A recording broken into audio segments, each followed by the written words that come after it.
Uh, we all feel that our mental condition or the state does not remain constant, isn't it? Sometimes we feel happy, satisfied, and suddenly some other input comes to us and we feel sorrow.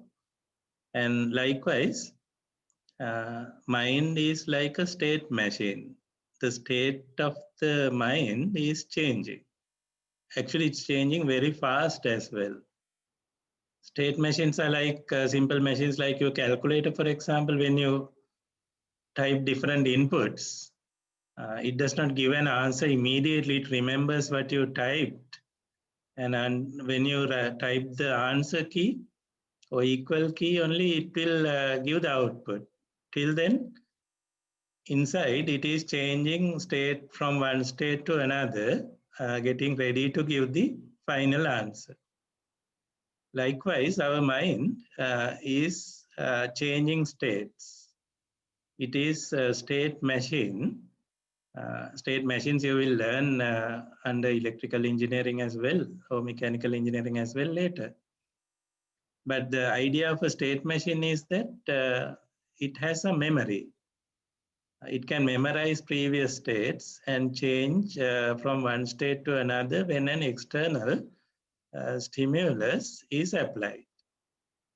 So we know that we have external things like vision and then sound and then taste. They arrive from other senses, and due to such stimuli, state of the mind will change. So those state changes we may not able to capture all state changes, but with practice of mindfulness of mental states, gradually you become able to capture how the mental state change and why. And the mind as what it is doing, you can monitor using the mind itself. So that is this idea. Let me share the PowerPoint with you.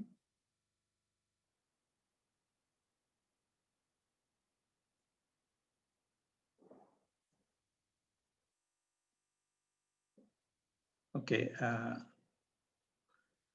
Right. We were looking at the mind and the body connection, and we already identified that the mind is always attending, listening, and taking care of the body. Through the neuron system, it will sense many things from the body. And actually, the mind is using the body for the gratification of desires. And in return, the body is listening to the commands and responding to the commands from the mind. And not only the commands, mind is responding to the thoughts of the, body is responding to the thoughts of the mind as well, which we are going to discuss in detail under a separate topic called stress management later, how the body gets affected due to our thoughts. We'll be discussing in detail later, but here I'm just giving the introduction, sufficient for our discussion here. Okay. So when we consider these organs, we know that the mind, let's call, assume for the meditation purposes that the mind is residing here. It can generate meanings out of what it experiences, and emotions, beliefs, image, self-image, instincts, that kind of things are related to our behavior. The psycho part of it, which I will explain the word later, and the brain is doing all kinds of input and output between the mind and the body. It's like the input-output processor of the mind, linking the mind with the body and linking the mind with the external world through the senses.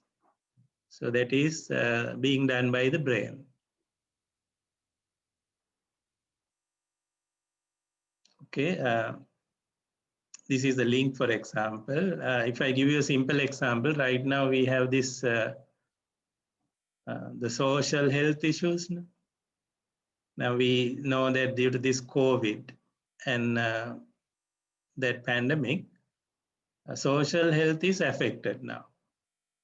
And your mind learns about it by watching the news and getting the news from various means. The mind learns about it, and it gets transferred. The social health is getting transferred to the mind due to the perception of what is happening out there. Different people perceive the pandemic in a different way, isn't it? So the mind, in return, if the mental health is affected due to those thoughts, it affects the physical health as well. Because there is connection between the mind and the body through the brain. Spiritual part we will not be discussing, but this physical health can be affected due to the spiritual health as well. Anyway, we will be discussing the details under stress management topic later. Okay. Now, for example, a person's behavior is controlled by the mind, and in medicine that's called the psycho part, psycho-cybernetics, and various sciences study about that part, behavioral aspect of the person. And the brain is directly controlling or even part of systems like nervous system, which runs everywhere through the body, nerves, and then a system called endocrine system. What does that do? It is the chemical messaging system of the body. It gets its inputs from the brain and then pass through the chemical means like hormones, pass commands to various other parts of the body to act in a certain manner. For example, when you experience fear in the mind here, the psycho part is the fear, and the endocrine system activates the certain hormones.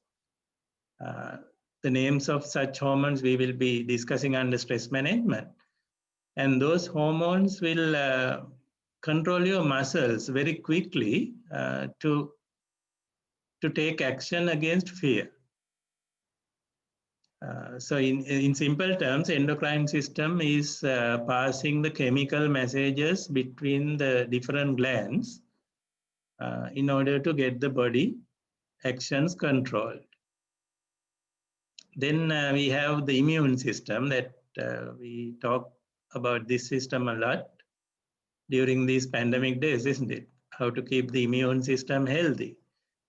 And immune system is also affected by the psycho part, which is very important to learn, especially this kind of a period where the pandemic is playing havoc with our minds, our thought process as well, isn't it? You may find a different video by me called Mental Health in the YouTube. If you have time, maybe about 1 hour video about maintaining mental health, especially under this kind of pandemic situations. You can view it. Go to YouTube and type mental health with my name probably. You will come across that, where these systems are explained more. But for the purpose here, we are dealing with the mental states, the states here. These states happening here in the mind change the states of the nervous system, endocrine system, and immune system later. That part we are going to talk under stress management topic later. Here, at the moment, we are going to talk about this area.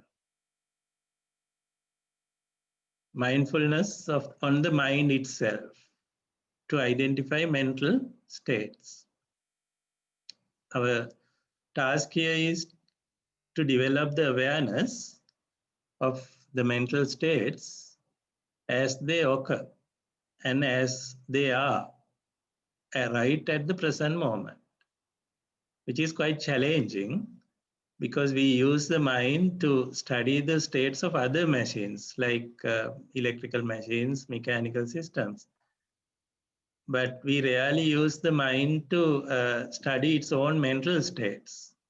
Therefore, this is a new experience that you can develop, you can gather through this mindfulness meditation. And again, this observation or the awareness should be developed by detaching from the emotions, by being neutral, like what we discussed earlier. Let me give you an example. Now, what do we see? A scenario. It's nice and shiny, sunlight falling, falling in this natural environment, right? So it does not remain always like this, isn't it? When we look at the environment around us, we see lots of changes. It does not remain a sunshiny day all the time, isn't it? But other changes occur to this landscape. Sometimes it becomes like this, a different state of the environment. Okay, sometimes it changes like this, a rainy weather, a different state of weather here. And it arises due to certain reasons, isn't it? This state arises and that state will vanish. Try to relate this to the mind. The mental states arise and they fade away, just like the weather changes in the environment. Sometimes the same landscape you will see like this with fog. Sometimes it's seen like this, different weather condition, different state. Sometimes like that. Of course, you can enjoy these different views, isn't it? So state changes of the weather in our surrounding environment, we are very familiar. And when it is about to rain, we know before because certain indications are there. We know that it's going to arise. Rain is going to happen. Why? Because we are monitoring the causes. When the humidity is high, when you are sweating, you predict, okay, there can be rain today because the causes are building up. The same way, the mental state of the mind will change. Mental states arise and they fade away. And there are signs or the causes building up for each mental state. So in this meditation, just like monitoring the weather in our surroundings, we are going to monitor our own mental condition. So a different condition here you can see. So these pictures I'm just trying to show you as an analogy to make it easier for you to understand mental states and the changes. So when we are observing mental states, remember to capture the present moment mental state. Capture the present moment mental state. What are the mental states we are going to discuss in a moment? And we are going to name them so that identification will be easy. Capturing will be easy. Then, you know that second one, be unbiased. detached from the emotions, as a neutral observer, identify and name the mental state. You can guess the third one now because we have discussed it many times. What is the third one? First, internal mental state with direct insight because you can monitor directly. And then external mental states with inferential understanding. And then without separating internal external, you identify the mental states as natural phenomena, which happens to everyone, irrespective of where they are. Mental states arise and mental states fade away. So it's a natural phenomena. That's our third step. You can guess the first step. Fourth one is monitor them arising and vanishing with full knowledge of what? Full knowledge of the causes for each mental state to arise and vanish. That is the main wisdom part of the meditation. That part we call the contemplation part. This is also a contemplation, but these two is initially not contemplating, initially observing. Okay, these four steps, I think you are slowly becoming very, very familiar, isn't it? Any questions, feel free to ask by interrupting me. Okay, I said earlier, for this purpose of meditation, we consider the mind here and state of the mind. How do we categorize to identify them? Since you have felt different states in your mind, I'm sure you just need a name because you already know these states of your mind, isn't it? Because you are living with it all the time. Okay, there are mental states known as ordinary states. Right? Ordinary states. An average person, ordinary states will be used by an average person in a day. Then through meditations and through engineering your thought process, there are mental states you can reach known as higher states. So let's divide the mental states to these two main categories, ordinary states and higher states. Ordinary states is what we are very familiar with, isn't it? How do you feel when someone scolds you? What state is it? It's known as, maybe you can call it angry state, or you can call it hostile state. When something you don't like happens, you feel that your mental state change to somewhat hostile, to be somewhat hostile.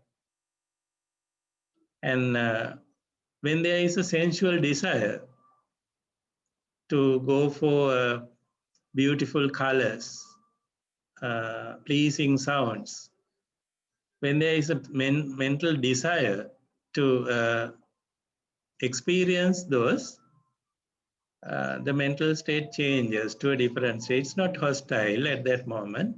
It's called lustful. Lustful. Looking for pleasing things that you like in order to gratify your desires. So likewise, these things are, I think you have experienced all that. Think about them now. Think about all your experiences. So ordinary states, sometimes our mind is pulled by these hostile feelings, pulled to the hostile state when something you don't like take place, or someone you don't like comes in contact with your eyes. Sometimes the mind is pulled into a state called deluded state. I will explain that. one by one. Then sometimes the mind moves to a distracted state or contracted state or lustful state. These are the, actually there are four. These contracted and distracted are together. Let me take them one by one. Lustful, I already explained.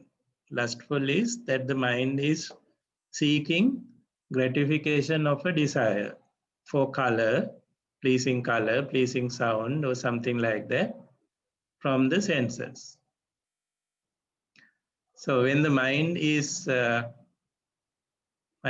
trying to satisfy through the gratification of a desire, that state of the mind we call lustful state. Okay, then it's you are going for something you like there. Then it is exact opposite is this. The mind has experienced something it does not like and changed to the hostile state. So this is due to the liking, this is due to the disliking. Then deluded means neither liking nor disliking. It's the middle state. But why do we call it deluded? Because an average person's mind may not be lustful or hostile, but maybe in a state which is neither lustful nor hostile, but does not understand the causes. What caused that state? What reasons? Without understanding the causes, the mind will remain neutral. Such state is known as the deluded state. You are blind for the causes, you can't see, but the mind is neutral at that moment of time. Name that state as deluded state of the mind. Okay. Distracted state of the mind means the mind is too busy, restless. Haven't you experienced that kind of situations? Maybe during the quiz, now you said the time had an issue and you might have felt distracted. State of the mind. Okay. Distracted means too busy or too many thoughts crossing the mind too fast, and it's running at high speed, overspeed, overactive. Contracted means exactly the opposite. The mind is lazy, inactive, and sloth and torpor conditions are set there. And don't we experience there are certain times in our mind that the thoughts are not coming in the speed you like. It's laziness settled within the mind. That kind of a state we call contracted state of the mind. So during your day, you will find that your mental state will be pulled from one state to another. That's why it is a state machine, changing states from one to the other.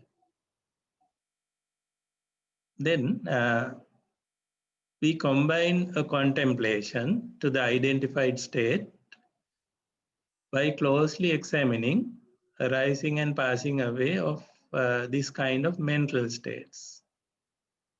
Causes I'm going to explain later. That contemplation has to be added later, that will give rise to wisdom in your mind about the mental states. Let's look at the ordinary states of the mind because we live with them all the time. Maybe today itself, from the morning up to this point, your mind may have taken or crossed these states many times. So it's real, it's happening. These are the states we named. Hostile. What is the opposite of hostile state? It is a lustful state. Opposite of distracted is a contracted. Deluded is a middle state. So remember, hostile and lustful are opposing. contracted and distracted are opposing, which means that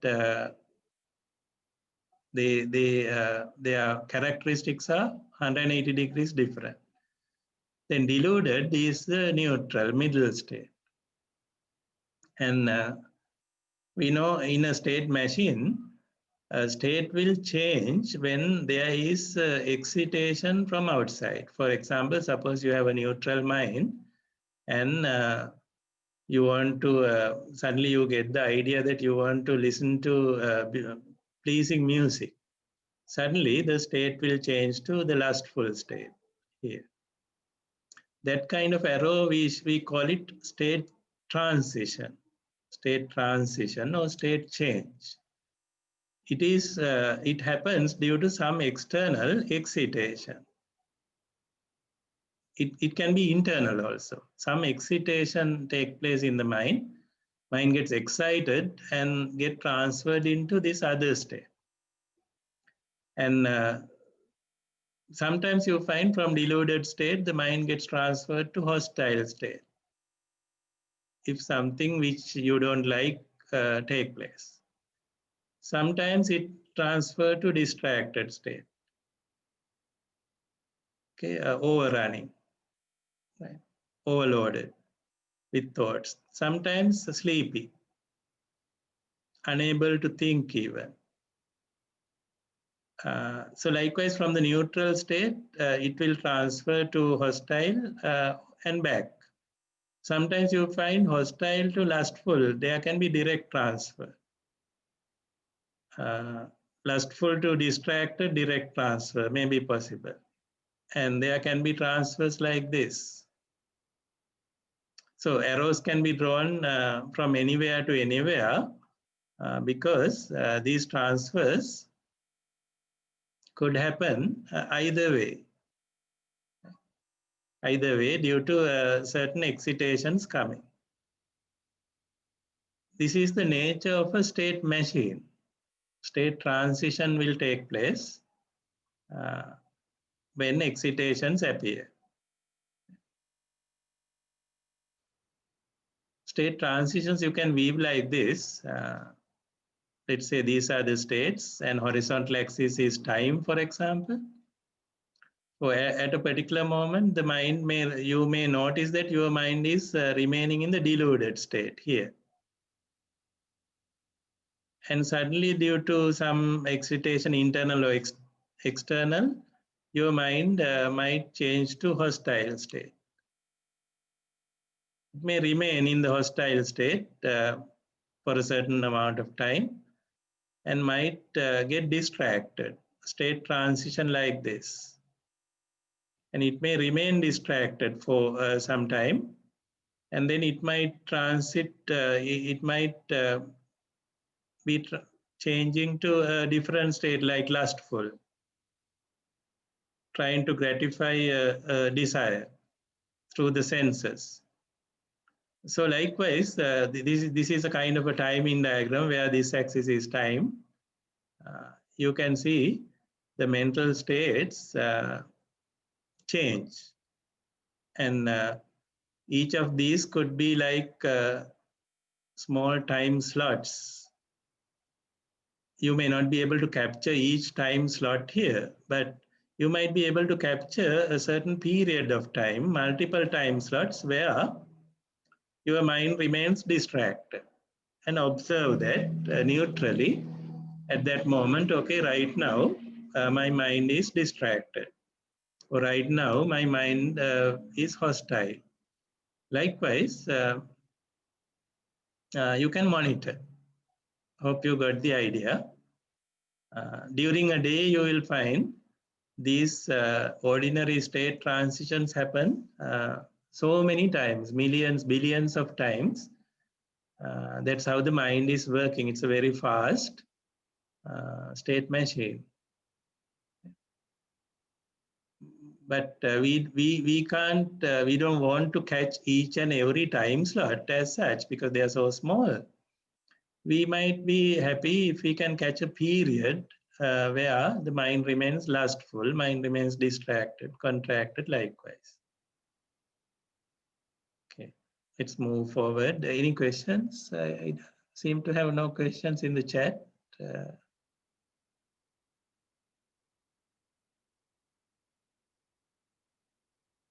Okay, so what is the feeling towards the lecture? Distracted or lustful? You can just ask your heart, right? How do you feel about it? Because what we are talking about is real and it's happening right now. Right, then mental states, ordinary states are there. Although I have 5, actually we can reduce it to 4. I'll explain later. Higher states are for the meditators. When they meditate, especially the develop the concentration levels like samatha, then the mind can be raised to higher states. And 4 higher states are there. One called the great state, another one called unsurpassable state, concentrated state. We will be discussing about concentrated state later, and the liberated state. Anyway, these are for the meditators. A normal, ordinary person may not experience these higher states. We will be talking about concentration later under a separate topic where higher states we will discuss sufficiently for our course. Right? Okay, therefore, when you are observing your own mind, you can ask questions from your mind itself. Is the mind feeling in the hostile state now or non-hostile state? Just have a binary classification. Am I feeling hostile or non-hostile? Okay, so that's one way. Then deluded or non-deluded, distracted or contracted. Now you can see these two are opposite, right? Lustful or not lustful. Higher states here, great mind, unsurpassable, concentrated, liberated. These are higher states in yellow, I'm putting. These are ordinary states. So once you are aware of the names now and the characteristic of each state, then during the mindfulness meditation, it is to observe and identify the name. What is this state? What is this mental state right now? And once you practice it, even when you are doing other work, while attending to work, this happens automatically. The mind will be reporting its state directly to you. So, which means you are training the mind to identify its own state and report. And that will be very useful to control the mind or control the thought process in the way you want. When you go to the doctor, he will use the stethoscope to your heart, keep it to your heart, and what does he identify? State. He will try to identify state, the health state of the heart by listening. And this meditation we are talking about right now is just like what the doctor does without the stethoscope. Actually, stethoscope is the meditation. You use the stethoscope on your own mind to identify state changes. Identify what is the state now. How did it arise? How is it going to fade away? What is the next state? How does it arise? Likewise, you can have a running commentary. Once you develop this ability, you can have a running commentary from the mind itself about how the state changes are happening inside. Okay. A mental state is like this. And this is just an analogy, right? You see a dish of curry, what are the ingredients there? Maybe only the person who prepared it knows, isn't it? Certain things you can identify, certain things are not possible to identify, isn't it? Even in a curry like this, you have many ingredients, but you can't separate them. But suppose you eat this, and suddenly what do you feel? If the salt is too much, if the salt is too much, although there are tastes generated by many other pieces here, other types of vegetables here, immediately your mind will notice, okay, it's too salty. So salty is the state identified by the mind when the curry comes in contact with the tongue. But we know it's not only salt there are many other ingredients. But this salty nature is dominant. Salty nature is dominant. Therefore, the state of the curry you may identify by a simple name like salty, or sweetened, or sour. Likewise, identifying the state of the curry is not identifying what is inside it actually, it is just identifying what is dominant. The same way, when you say that your mind is hostile, in the hostile mind, there are many mental factors working right now, right there. But the dominant thing you notice is the mind is hostile. Just like the curry is salty, is what you noticed, irrespective of other tastes which are there. So in the same way, when you observe the mental state, a mental state is a combination of many mental factors, so mental elements. A mental state is a combination of many mental elements. Similar to the situation where this curry is a combination of many elements like this, isn't it? Not only this, these also. Not only those, there are many others you put into the curry. So curry is a combination of many elements. But when you taste it, suddenly you say, okay, it's sour, it's sweet, it's tasty. Only the dominant condition is identified. Same way, although a mental state is a combination of many mental elements within your mind, which will be our next level of mindfulness. But in this meditation, you are not going to study what are the elements inside. Like you are not going to look at each and every vegetable or ingredient put into this.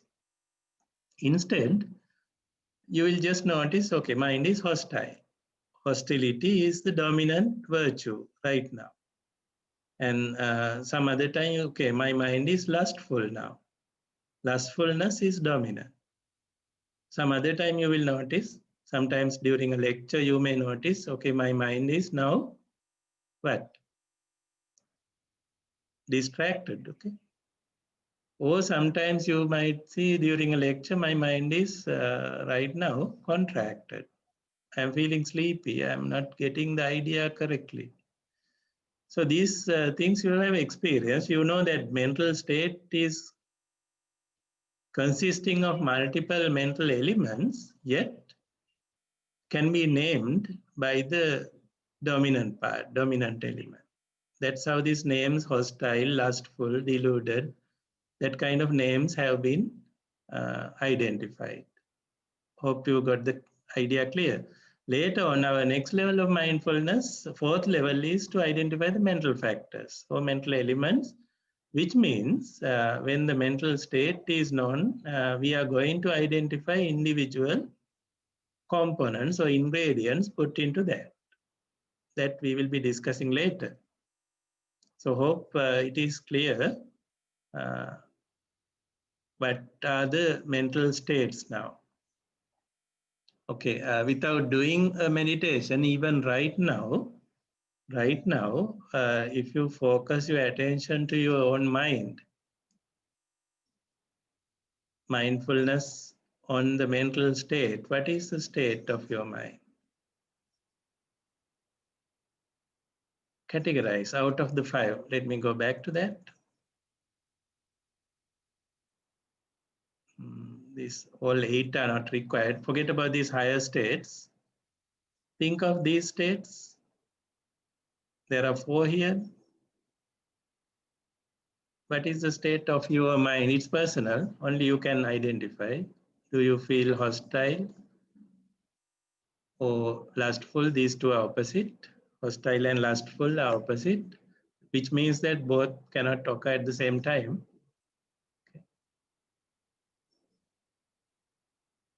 Okay, opposite states here. These two are opposite, deluded and contracted, and this is the neutral one. So quickly guess, what is the state I'm in? Then next step is detached emotion. Don't like it or dislike, identify. You can do it now while your eyes are open,